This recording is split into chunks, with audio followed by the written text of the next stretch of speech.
I want to say I feel like I've come full circle because it wasn't, or at least it didn't seem like it was that long ago that I was sitting on your guys' side here, and nothing's changed where no one still sits in the first row and nobody sat in the first row back then. So, but you know, it's an interesting path. I was having lunch today with one of your classmates, and it's funny, real estate, there's so many different things that you could do with it. And when I was, you know, going back now over 10 years ago, when I was sitting in your guys' seats, if you had told me that I'd be working in raw land for a company that's a timber company, I would have, you know, said there's no way whatsoever. I want to be a developer, and I, you know, want to do things now and that. And it's just, you know, to start out, my big career advice to you guys is just be as flexible as possible. The one thing that's really great about this program is that it gives you so many different options, and you just don't realize the doors that are going to open up as a result, and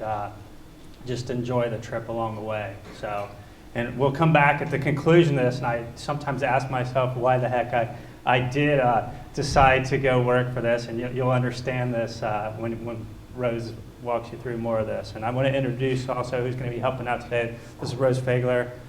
She is has done a fantastic job for us. She's our community relations manager, and she's worked on just some very big projects all across the state of Florida. Prior to her joining Plum Creek, she was involved with Progress Energy, where they were able to get a nuclear facility permitted in Levy County, Florida. And so when she became available in the market, or I would say we recruited her because I sort of thought if she was strong enough to get a nuclear facility permitted, that you know she could obviously sell economic development also. But the but the irony is, as you'll see off of this, is that by the time we're done with this, it may have actually been easier to get a nuclear facility permitted than it is to do something in Alachua County. So, but thank you guys for your time today, and just to give you an introduction to who we are as a. Look, it's automated. Does it work? All right, we're off to a good start. So my keys. Ah, we go. you just do it. There might be a on button up front. It might be. You know, one and down. It was sitting right there on the. Oh, there's it. Yeah, it's on. This was the forward button. All right. It's the one that's worn off. All right. It's It like, worked earlier. I know, I just touched it, so I have a chance with that. and technology didn't work like 11 years ago either, and it still doesn't today.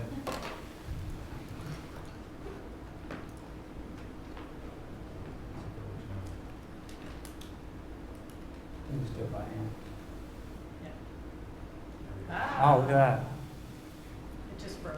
So Plum Creek, until about 3 years ago, I would say was the biggest company that nobody's ever heard of, and that's changed a little bit in Alachua County. But it is a real estate investment trust based out of Seattle. And just to give you a little bit of background on the company goes back over 100 years. It was originally a spinoff of Burlington Northern Rail, which is the railroad that Warren Buffett just acquired a couple years ago. And what happened back in the day, when it came time to build the rail infrastructure in the Northwest U.S., the federal government didn't have any dollars to pay for it. I guess you could say it's sort of similar today. So they paid the rail companies with land for payment for putting in the infrastructure. So the company was spun off of Burlington Northern Rail in the late 80s. At that point in time, we were relatively small, and as I say relatively, we had just under 1 million acres. And then the company converted to a REIT in the early 90s. It was the first land company that went ahead and converted, where it generates the majority of its revenue at that point in time through timber. Then the company grew through a series of acquisitions, the largest being in 2001, Georgia Pacific was a publicly traded company, and GP decided that, well, I guess their shareholders decided that the value would be better reflected by splitting the company into two. So they split themselves up into their operating unit, which are the mills and I'm sure everyone's seen the the towels in the bathroom and all that that say GP. So that piece was split off away from the land holdings. The operating business and the mills now ultimately are owned by the Koch brothers, which I'm sure most of you are familiar with. And then on the land side of it, Plum Creek came in and did a reverse merger and acquired all the holdings of GP. At that point in time, we owned approximately 8 million acres. As you can see, the portfolio goes up and down just based upon what we're doing from a land sale perspective. We are the largest, we go back and forth with Weyerhaeuser for being the largest or second largest landowner in the United States. I think right now we're number 2, and we are spread throughout, as you can see on the map. We are the largest landowner in many states, everywhere from Maine to Georgia to Louisiana, Arkansas. And the scale of the map just really doesn't give it justice because you can see, I'm going to see if I'm going to have to try my pointer here. Oh, look at this, the pointer works. But you can see all this. This is 1 million acres in Montana, just outside Glacier National. We own most of coastal Oregon. This is 1 million acres up in Maine. You can see Georgia is spread throughout, and significant holdings in the southeast. And then we also did a major acquisition last year. Mead West Vaco, another publicly traded company, very similar shareholder pressures as Georgia Pacific, where they decided to sell off all their land holdings. So we did a $1 billion acquisition and acquired about 500,000 acres outside. If any of you guys have been to Charleston, South Carolina, we own most of the lands around Charleston now. So again, being a real estate person coming in here, when I first came to this company, I'm like, all right, let me see. We grow trees and we watch the trees grow. But it ended up being more than that because really what's happened is the best way I can sit there and describe what we do is it's asset management. Tying back into this, where we have significant amounts of land, and it's really about trying to figure out what can you do to maximize the value of each and every acre of land. And so when you look within the company, obviously timber is still a big part of the business and always will be. But then we have a significant land and real estate business that we'll be talking more about. We also still have a few mills up in Montana where we have some manufacturing. And then from a natural resource perspective, with everything that's gone on with fracking, we have areas where we own the mineral rights, where we've had joint ventures that will come in and do the natural and remove the natural gas. We've had oil, we've had titanium, just a wide mix, as you can imagine. And then lastly, we even have, we're getting into the green energy here, where we have a few wind farms up in Maine. Some of the largest in the United States, 50 to 75 megawatt wind farms. And so the fun of this is that it's really all about optionality. And one of the struggles I had when I came here from, coming from the world where Tim was at, also down in the master plan community world, is that you would be given, here's 600 acres and you need to fit so many residential units, you need to fit a golf course, you need to fit a clubhouse, you need to fit, so many things from an amenity perspective, walking trails, and it was very defined as far as, ultimately what could go there. Well, this is the complete opposite case of it, because all of a sudden you look at this portfolio, and I really spent the first year when I came to Plum Creek where they said, all right, they were trying to manage this from 3,000 miles away, and obviously within the state of Florida alone, with everything that was going on at that point, it's just impossible to do. So it was almost what could you do from a strategic perspective to try to figure out whether you can create some optionality to help maximize this. And it was really easy for me, and I don't know if any of you heard there was a company that's called St. Joe, where they were at one point in time Florida's largest landowner. They totally converted to a developer, own a bunch of lands in the Panhandle, and did put a bunch of capital in to make it happen. 90% of what they own is in a 4-county area. Well, they were booming when I first came to Plum Creek. They had a high market cap in that, but I think what we realized team-wise is that we needed to take advantage of the infrastructure that was around us instead of having to sit there and figure out how to build our own just because it would take so much capital. So we're gonna talk about the Envision Alachua project today, but you'll see, to put this in perspective here, this little dot that you can't see, right there is, it's 140,000 contiguous acres in Florida. And I'm trying to see, do you have a Florida slide on the next? All right, so here you see in the southeast. This will be a better one to show you. So that's 140,000 acres. We have 65,000 acres in Alachua County. Significant holdings even over in St. John's. This is Volusia and Flagler. And so it was really easy for me where, we really needed to concentrate really on this triangle. So when I looked in this triangle on what was already there, up in Jacksonville, great city, great port. Lots of stuff going on, and if you guys want to, something fun to do on a weekend, just do some research on the expansion of the Panama Canal and just some of the things that are going on trade-wise and what that means for the state of Florida, just the potential with that.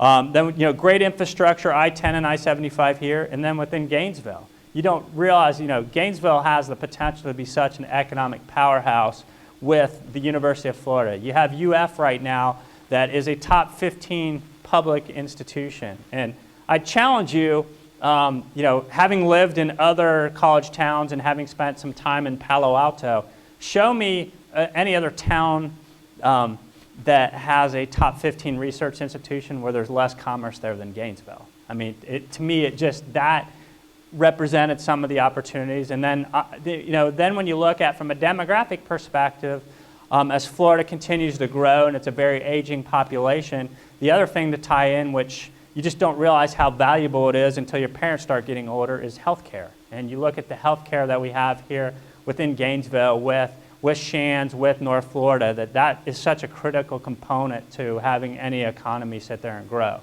So through this process, our group, as I said, really specializes in what are those assets that could be something else, where the highest and best use is in timber.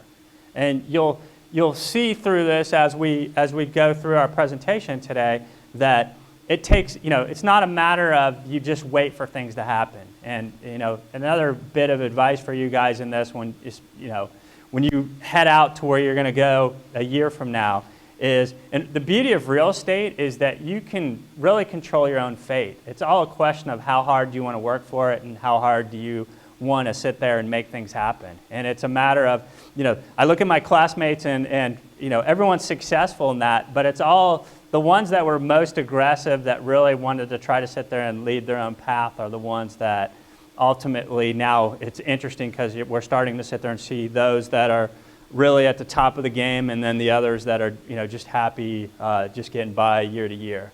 So we had this crazy thought, 65,000 acres in Alachua County. So we have, 24,000 acres, which is an existing conservation easement, which was done under Georgia Pacific. Now, on a conservation easement, the way land works in Alachua County is that every single one of our acres is allowed to have, under an agricultural land use, is allowed to have 1 unit actually per every 5 acres. So we had 24,000 acres where the company sold off the development rights back in the late 90s to the state and also to the Water Management District. So there's 24,000 acres that can be developed, but if you work the math here, and I'm just going to round to be easy, on the remaining 40,000 acres, there's 8,000 residential units that are sitting out there today. And, at a 1 to 5, and the way it works within the county, you could go ahead and you could cluster them, you would get some bonuses in that. But it's an environmental disaster when you sit there and think about it. It has the potential to totally change East County, and it's just not an outcome that anyone wants to see. So we started this process about, internally probably 5 years ago, where we said, all right, let's come up with a master plan for our holdings. And anyone here familiar with the University of Central Florida or from the Orlando area and that, they've had just a lot of success with Medical City, and as you can see, economic development now statewide is being driven so much by the colleges and universities. And it's more than even statewide. When you look at, when you have Apple right now that's building a brand new campus in Austin, Texas, 6,000 employees. It's 14 miles away from downtown. And you look at that and you're like, all right, Do we ever want something like that in Gainesville? With Medical City, with having the Burning Institute there. Shouldn't that be in Gainesville? And then for those of you that are familiar with down in South Florida, in Jupiter, where we've had Torrey Pines that's located down, close to FAU. And it's, not, hopefully none of you guys are graduates at FAU, but nothing against FAU. It's not the same caliber of when you look with the engineering school and everything that we have here of UF. So we played around with this concept of there could be something very large scale happening here from an economic development perspective. And then the other piece of this is that there's also an opportunity to do another large scale conservation deal. But instead of having it in the past, our state right now, especially at the point in time when we started this, didn't have a lot of money to sit there and buy more conservation easements to buy the development rights. So was there an opportunity for us to create a win-win solution here where we connect in with UF, have large-scale economic development, and then in a community that really prides itself in its conservation, that we have a very, one of the largest conservation deals in the state that ends up happening all bundled together, where the development outcome really provides the economics for the conservation. So it creates a win-win for all. So we also realized, though, that this was so big when you look at this for this community, even though these have been done throughout the state, that we really needed to go out and bring the community in to help us sit there and plan this. And I'd like to say that, this was all planned out beforehand, but in a lot of ways, unfortunately, we looked around the state with the large landowners, and Florida is littered with really bad examples of community engagement. So in all honesty, we sort of made it up as we went, and we continue to sit there and make it up as we go. And I'll pass it over to Rose now, who can sort of walk you through the rest of the process here.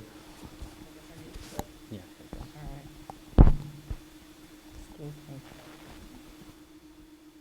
All right, so Todd's the smart one. No. So he's going to answer the questions about finance. I majored in art, so that gives you an idea. My specialty is obviously making sure that the community, this isn't going to go somewhere safe, so we're just going to put it right here, and I'll hold it in a second. All right, so this is the way to go forward. All right, so here's our land in Alachua County.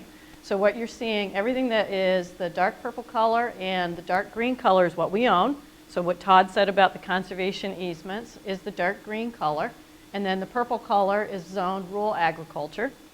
And what we're doing is we actually are going to take some of that out. So this piece right here was annexed into the city of Gainesville. So that's not going to be in the plan, because what we're doing is we've submitted a land use plan to Alachua County, and the county commission will be voting on it. So we don't want to clutter it up with other municipalities. And then there's a little bit here that sits in Hawthorne. And so when you see the maps, you're going to see, instead of 65,000 acres, you'll see 60,133 acres instead. And then after the community engagement, so what we did is we did a national search. We found a firm out of Berkeley, California, MIG.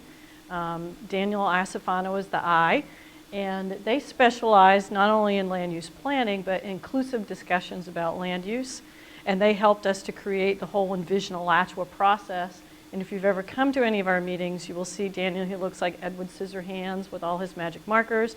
And literally, we started with a blank sheet of paper on a wall on June 2011 and said, okay, community, what do you want to have happen in our county for the next 50 years that we could accommodate on our land? And the community said, we want something for the environment, something for the economy, and done in an inclusive manner that we actually solve some of the social problems that we have in our community. So this represents the outcome, and then I'll explain it. Oops, let's go back. All right, so you're seeing additional lands in conservation, the dark green, the additional lands in conservation. Purple lands represent where economic development can happen, some agriculture lands, and a little bit of rural ag. So what we're looking at is that instead of having all of that purple land being exposed to the bad type of development, just residential sprawl over the next 50 years and using resources in a really bad way, this gives you an idea that 87% of our land will never be developed, and 13% of it gets set aside for economic development. So here's our process. It's called Envision Alachua. we've had a bunch of meetings. 14 task force meetings, 6 community workshops, 6 education forums, 4 technical advisory group meetings, tours on our land. I've lost count of how many tours. I'll offer you all a tour. You can come on out and see it. We have an ongoing website, and then there's been a formal review process so far. The county, actually the North Central Florida Regional Planning Council had a scoping meeting. That's required when you're going through the whole process. The county staff had their 4 workshops where basically we weren't allowed to present or answer questions or correct misinformation, and they got to stand up for 4 separate meetings and say why they don't like us. And then the county workshop is coming up on October 21st, so we'll see if we can start moving forward. What we asked them to do, the community, is to just vision. That was the first part, vision it. And so we created a vision document. This is the product of phase 1. And it really reads like a comprehensive plan. You all understand what comprehensive plans are. Municipalities have to have them. It says, how do we want to grow up? And it has all their goals and everything else along that line. And they have to update them by state law every 7 years. And so these were the goals, and it reads like a comprehensive plan. So the vision, the goals, and then there's some guiding principles. Then in phase 2, what we were looking at were some of the big issues. What were some of the issues that our community was facing? We have growing competition from other regions. For instance, that I-4 corridor is kicking our butt right now. University of Central Florida and University of South Florida, and the I-4 corridor from Orlando to Tampa is hurting us. You all know that UF is working on raising its preeminence. It's not just to bang the chest and say, look at us, we're made the top 10. It is so they can sustain themselves, because all the little brothers and sisters are starting to leapfrog over us, and we don't want to have that happen. So we have growing competition from other areas of Florida as well as the country. I know we all like to think that, oh, we're the big mighty Gators in the SEC, but Athens, Georgia right now is kicking our butts on the economic development side. So we have to actually strip off this, we're the Gators, and actually do our scouting report and actually get out there and do the right thing. There's a disparity between East and West Gainesville. How many of you have visited East Gainesville? All right, wow, okay, good. Good. First of all, it's safe. People will tell you, don't go to East Gainesville, it's not safe. Go to East Gainesville. And then go through and look at the disparity. It is the 5th worst income disparity gap in the United States. In the United States. It's pretty bad. So our folks said that they wanted to make sure that there were jobs for all people. And then we're lacking funds for conservation lands.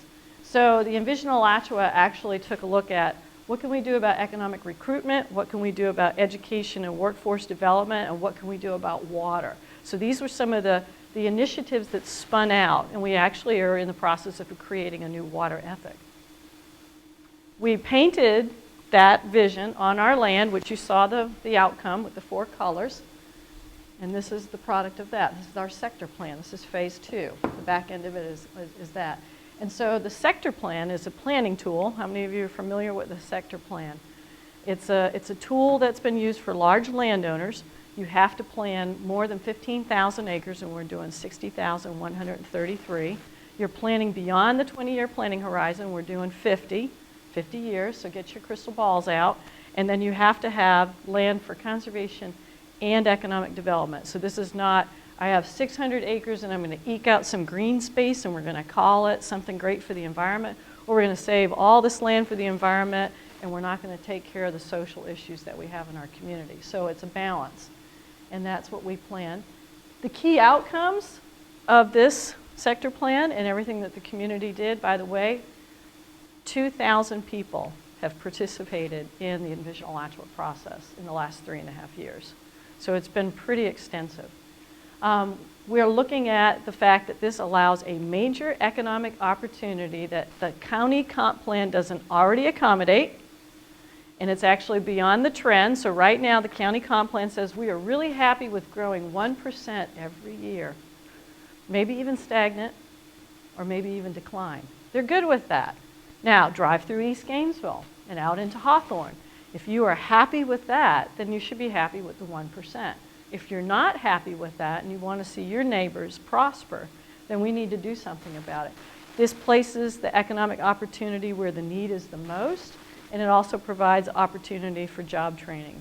We're not going to solve all those ills. We actually had an education forum last week where we brought together the Chamber of Commerce, UF, Santa Fe College, Alachua County Public Schools, and we talked about how we're going to come up with a community compact in order to align K through 12 with incoming job opportunities and address some of those issues.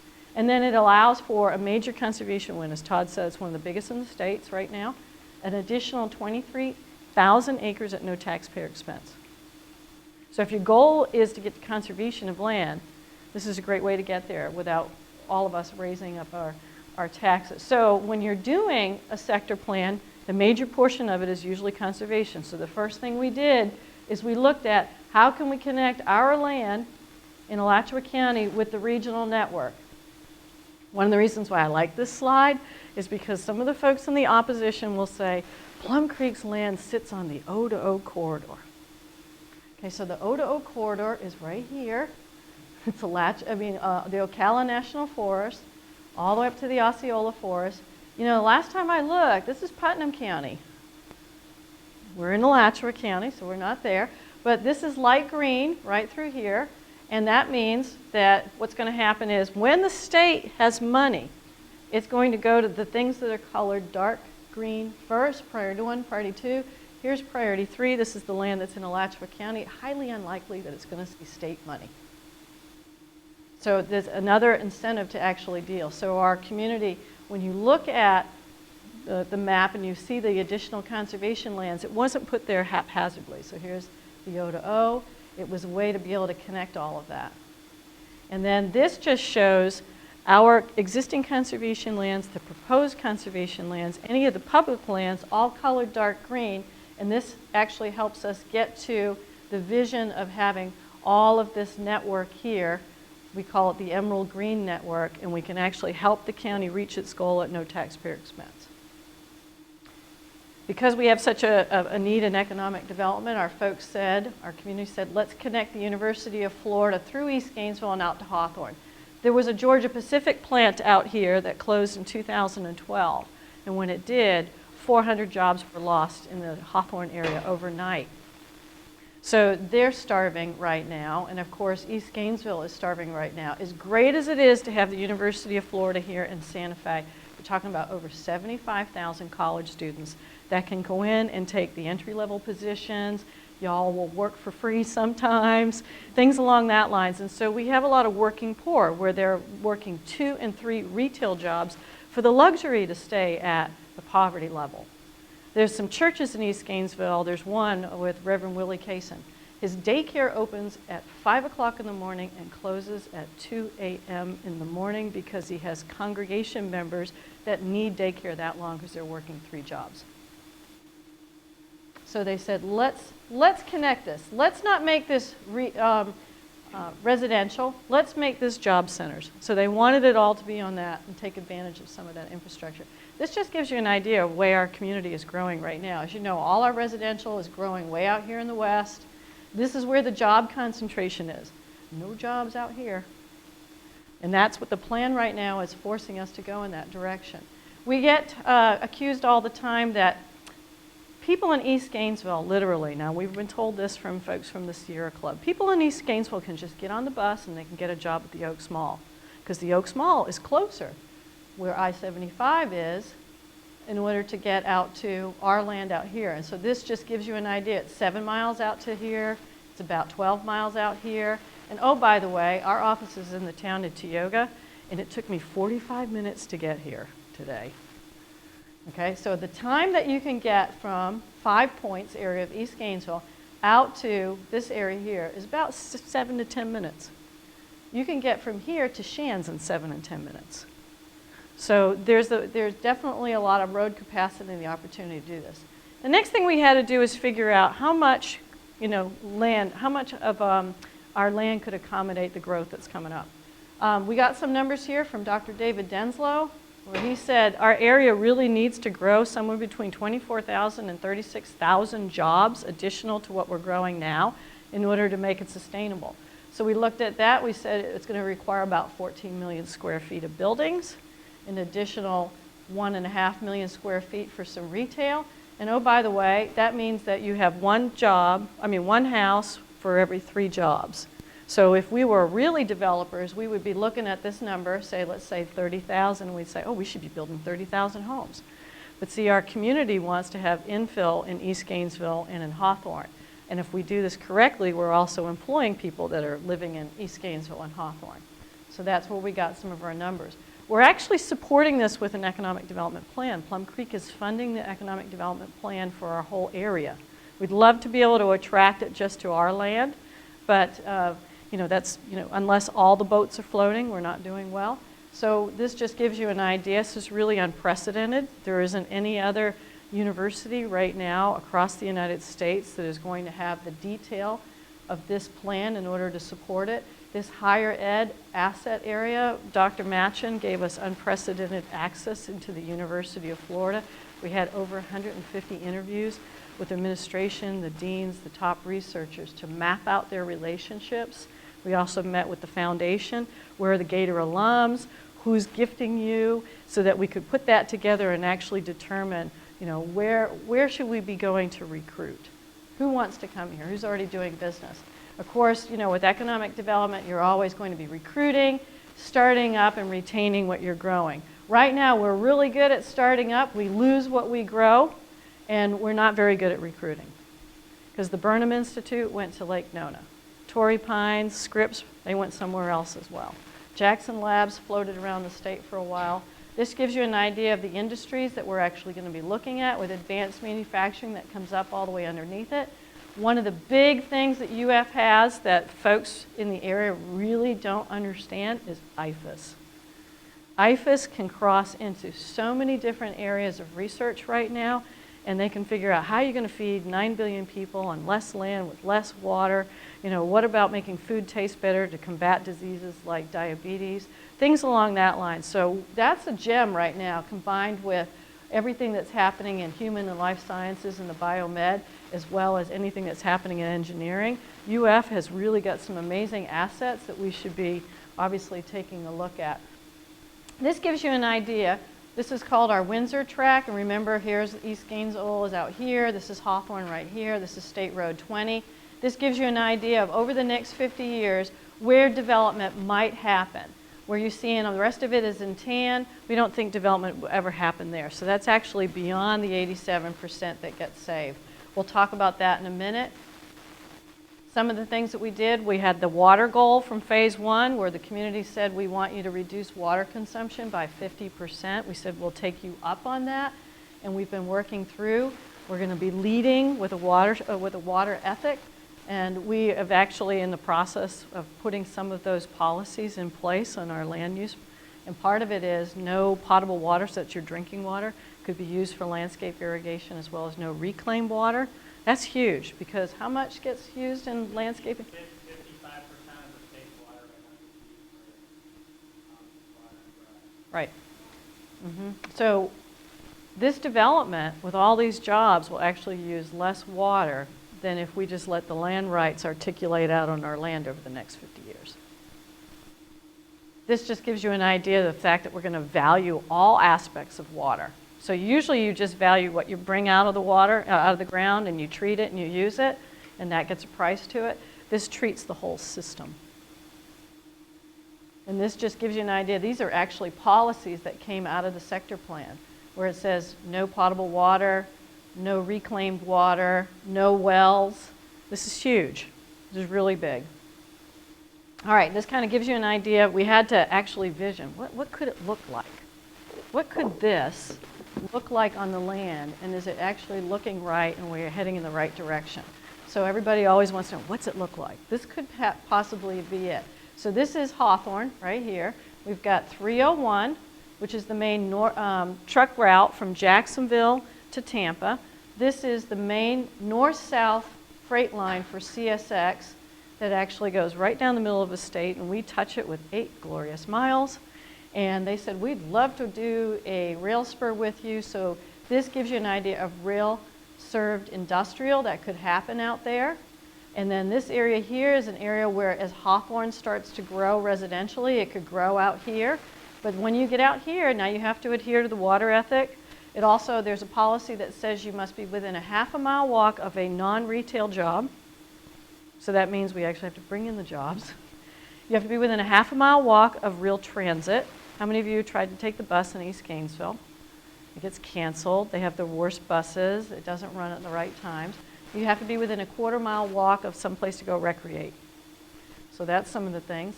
Now, further in closer to Noonan's Lake, IFAS is actually interested in this in terms of an agriculture research park. So very similar to Medical City. This would be the ag version of Medical City. So somebody like, say, a Lima Grain or DuPont or McCormick Spice that would want to come down here and be associated with the University of Florida. All right, just a few more things and then we'll start questions. All right, what you're seeing in this tan color, now we're getting Comprehensive Planning 101. This is where the county says we're going to grow over the next 30 years. Nothing out here. Now see these beautiful little orange dots? These are called rural clusters. Now remember, our land right now, you can have 1 unit every 5 acres on it. Those rural clusters are zoned at 1 unit every 1 acres. So what this says to me, and I'm not a land use planner, this is a ticking time bomb. Because what could happen here is Hawthorne could start to grow into Little Town and Windsor. Windsor could grow down there because as land starts to be sold off, when it's closer to the higher densities, that's where somebody can go in, landowner, say you own 10 acres, and you're right next to Windsor. And you could go to the county commission and say, I want to rezone my land from 1 unit every 5 to 1 unit every 1. That's how the western part of our county changed. So the makings for that could happen on the eastern part of our county. When Todd was talking about it being the worst catastrophe, this is just a scenario. This shows 1 unit every 5 acres following the county comp plan spread out like peanut butter over our land over the next 50 years. That's clustered, that's adhering to the strategic ecosystem overlay, that's avoiding all the wetlands, that's doing all the buffers. Plus we get a bonus, we go from 7,451 units up to 9,800 units, all on well and septic tank, all needing roads and county services, all needing to be supported with county taxes. This over here gives you an idea of, this is just the purple land that could get developed, and again, there's that scenario, so let's just compare it. You could have this, it's kind of like that car ad, you could have this, you could have that. So, or you could have all of that land saved in conservation, have economic development here, here, and here, maybe up here sometime after 2030. All with a new water ethic, all planned so that we know how infrastructure is going to be paid for, actually have jobs. This is all residential. And remember how we said we're going to have retirement population come down here? How many of you are familiar with Sumter County, or at least with the villages? Yeah, okay. So when I worked for Progress Energy, Wildwood in Sumter County was annexing like crazy. And the reason why they were annexing like crazy is because the retirement population in Sumter County was now controlling the Sumter County government. And they have lots of time on their hands, and they show up at all their meetings, and they vote. They want to make sure that nothing gets voted on because I'm on a fixed income. And so they were annexing all of that. If you think having a lot of retirement population come down here and have nothing better to do than to fight City Hall, that's just not a good, that's not a good outcome. All right, so this a couple more slides. This is the exposure of our land right now. So this is the land that is currently zoned rural ag. If the plan passes, this is the small section that gets developed. This is everything else that gets protected. And again, we're at 87% protected, 13% developed, a maximum footprint of about, what, 7,600 acres? We have a website, so everybody has a website, but we have recorded all of our task force meetings, our community workshops, our ed forums. All of our materials are out there, and so if you ever have any, if you can't sleep at night and you want to watch videos, this is a good way to fall asleep. But I'll show one video, and this was actually done by our corporate office, Plum Creek. It's our 25th anniversary as a corporation. And so they did 3 videos, gratitude, stewardship, and opportunity. And the opportunity one focused on Envision Alachua. And the reason why I like this video, and I know Todd does too, is it's powerful.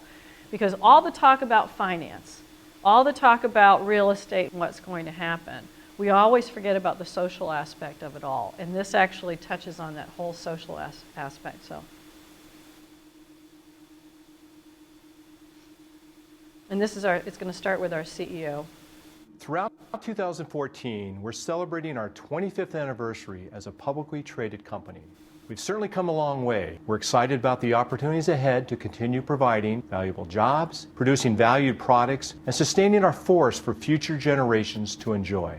Our engagement with the community and many stakeholders in Alachua County, Florida, shows how these opportunities can benefit us all. One of the things about Gainesville that makes it such a great place to live is it's a college town. It's a major research university. There's a nice rural atmosphere. At the same time, it's a very sophisticated citizenry. There's also a poverty level in Gainesville that's really not acceptable. Gainesville is actually a tale of two cities. We have a very underserved population in East Gainesville. Gainesville West seems to be developing, and that's where the people that have jobs move to. And East Gainesville has not received those same opportunities. I've been in Gainesville over 70 years. The community that I grew up in on the east side of town is filled with people who love each other, who care for each other, and are seeking a better lifestyle. We are still living on a side of town that doesn't have basic infrastructure. Since the downturn in the economy, the east side of the county was forgotten. Jobs have moved away, plants have closed. My families had to reach out all over the nation to find employment. We can preserve that family unit if we have more job opportunity right here. Envision Alachua is a planning process to create opportunities for the local community.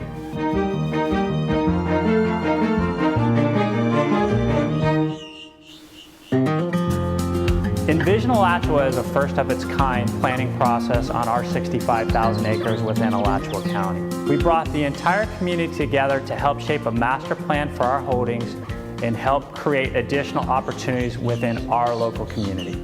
Envision Alachua to them is to involve all the components of the community. Poor people, business people, the university. They listened. They listened to the people no matter who they are. This plan belongs to the local community.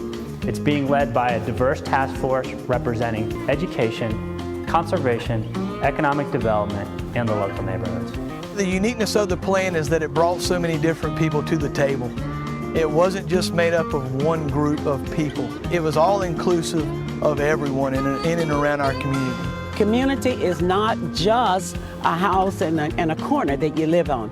Community to me means all the people that live in that area being able to get along and get what they need. The pillars of how this has always been built are economic development, environment, and then the social aspect with our local community.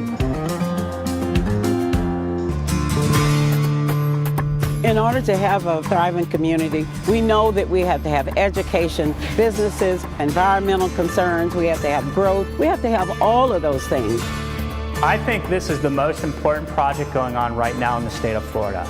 If approved, the plan will link conservation and economic development to provide opportunities for all residents of Alachua County. And here's how. 87% of our lands in Alachua County will go in permanent conservation, never to be developed.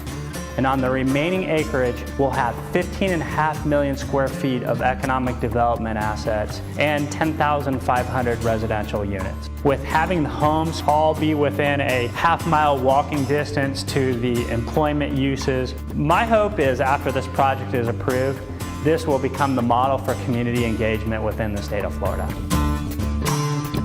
They've put the emphasis on creating jobs, and they want to do that both with manufacturing and the agricultural sector, and that's where they work with not only the University of Florida, but Santa Fe Community College, because they are working on opportunities for training the folks east of Gainesville. Education is the answer to all the problems, and I don't mean four-year education. I mean education at all levels. The approach was an opportunity for anybody from the GED to the PhD. Candidly, this project would not make sense without the local presence of the University of Florida. This is all about job creation.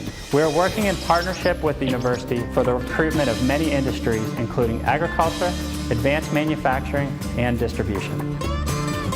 And our big issue in the state of Florida over the next 50 years is going to be conservation of our water resources. Our goal is to cut residential consumption by 50%. We use a lot of culinary water to water our lawns. Plum Creek's attitude when they go into their development, if people want green lawns, they won't be able to use culinary water. They understand water quality, because what good is the future generation without a good quality water supply? But also they understand quality conservation. When you look at the amount of property that they're willing to set aside for conservation in Alachua County, it's greater than all previous transactions of conservation combined.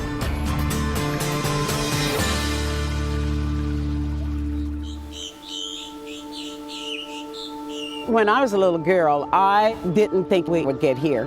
The opportunities offered to our kids as this project goes along will be far greater than those that I had. Opportunity to me is the chance to save an entire community. I believe that this is the greatest plan to change that mindset of development into a positive mindset of what development can and will be in the future. Here's a company that is putting ideas and sustainability and jobs before they talk about even building houses. It's really refreshing. I think it has a lot of people energized and excited about what Plum Creek is trying to do. One of our task force members always says to me that we'll know that this project's been successful in 50 years if East Gainesville is just known as Gainesville.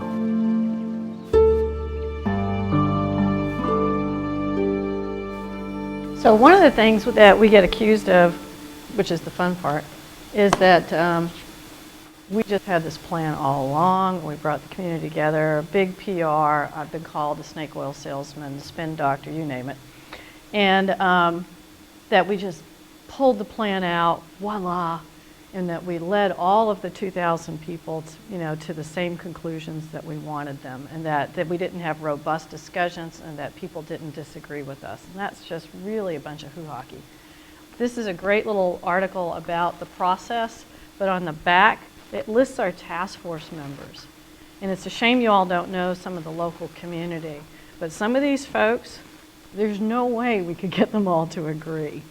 And I think the best part about it, we have built community. To hear somebody like Justin Williams, who grew up on our land, hunting it from 1972, and during phase 1, he read a letter for one of the other task force members, a fellow hunter, who said, if this plan passes, I'm going to move.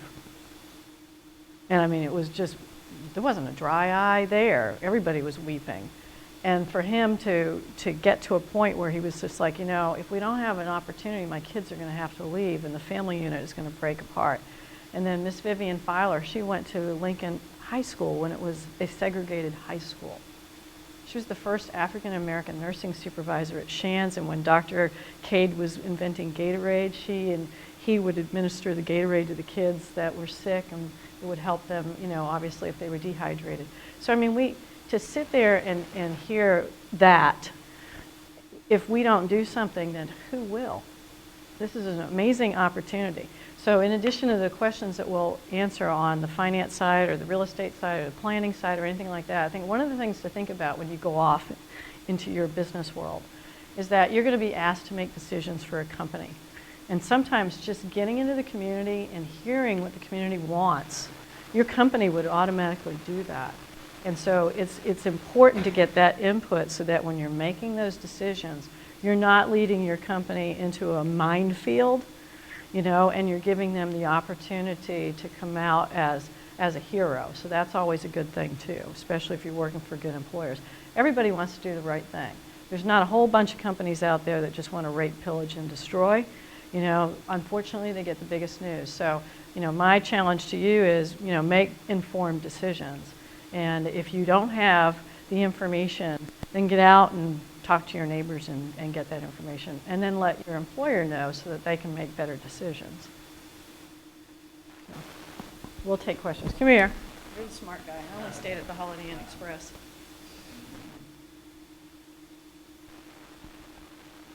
And I'll put up on that.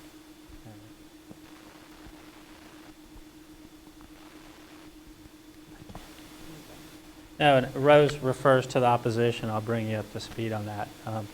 This will go to a vote of the county commission. There's 5 on the county commission.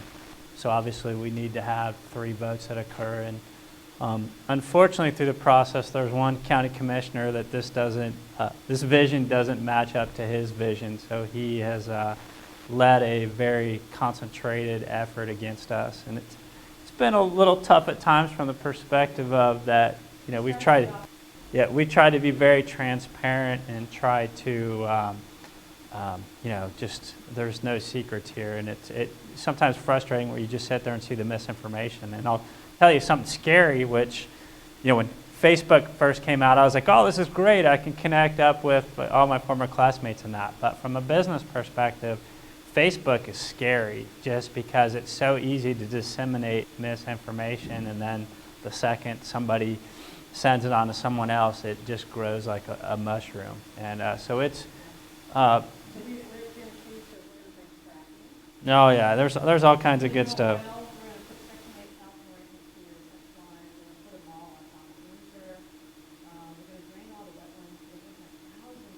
Yeah.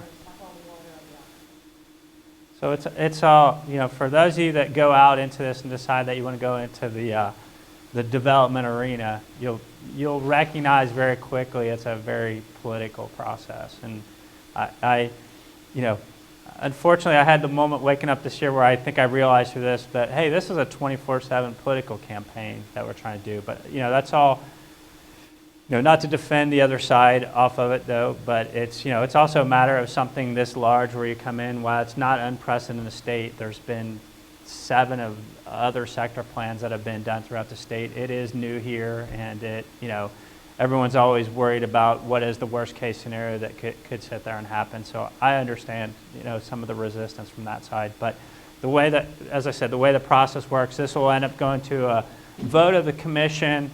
Our application's been in for almost a year now, and as we continue to sit there and work through that, but then it will end up going to the Planning Commission. The Planning Commission is just a recommending body of individuals that make their recommendation to the County Commission. Then it goes through a hearing at the County Commission level where they decide whether or not to transmit it to the state.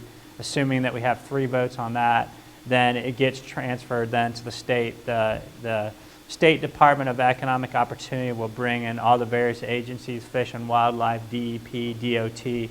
They'll have their opportunity to issue their objections, recommendations, and comments. You work through that process. Then it ends up then coming back then to the County Commission for adoption. And at that point in time is when the county makes a decision of whether or not to adopt it and make it part of their comprehensive plan. So at that point in time, you still have no development rights whatsoever. That just now gives you the green light to then go on to zoning, which this gets zoned. It's called detailed specific area plans, where you have to bring in at least 1,500 acres and start the zoning process. So for those of you going the development arena, it's good for a company that grows trees, because I like to joke around and say how long it takes to do this. Sometimes it feels like you're growing trees. But you can see the state of Florida is very, very regulated when it comes to land use. You know, I've had some projects in the state of Georgia where we've gotten an entitlement close to that, and you get it done in about 90 days or less.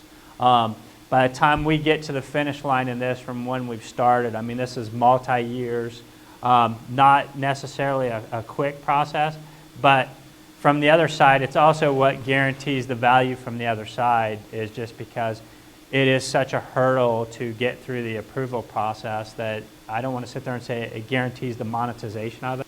But it's a matter of, you know, unlike in Georgia where you're happy, where you have, you know, a certain zoning, but then your neighbor across the street goes and gets the same exact thing. Within Florida, just because of how it's regulated, there's definitely a more value relative to that. So, and you know, another part of working through this, which I didn't really understand, you see the east-west differences. When we started this, I didn't understand it, and I'm still learning, you know, things each day. You know, another crazy statistic for Gainesville that I don't think is acceptable is that we have 52% of our public school students are eligible for free and reduced lunch. I mean, in Gainesville, Florida, it's just 52%. So, yeah, so it's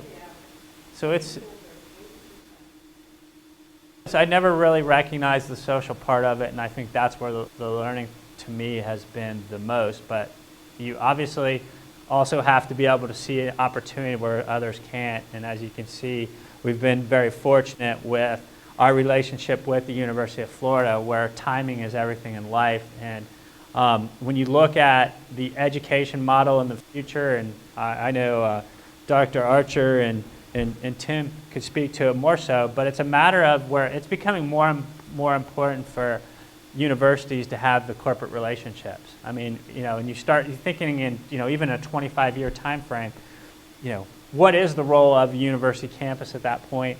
What happens from a funding perspective if the federal government doesn't have the same amount of dollars that could go in for research? So really this comes down to, it's a diversification opportunity for the university, that the more corporations that you could have around for co-research, and also, you know, from a faculty perspective, it will help out with retention and recruitment. You know, unlike, let's say, right now a UCF, where if you're being recruited there faculty-wise, to know that you could have consulting opportunities and co-research relationships with, you know, Medical City, and that, you know, this is all part of the more that we can sit there and get within this community, and this is even more so than what happens on our land, is that Gainesville really does, there's a need for this to happen, and there's also such an opportunity for Gainesville to be really one of the emerging towns that does well over the next 10 to 20 years.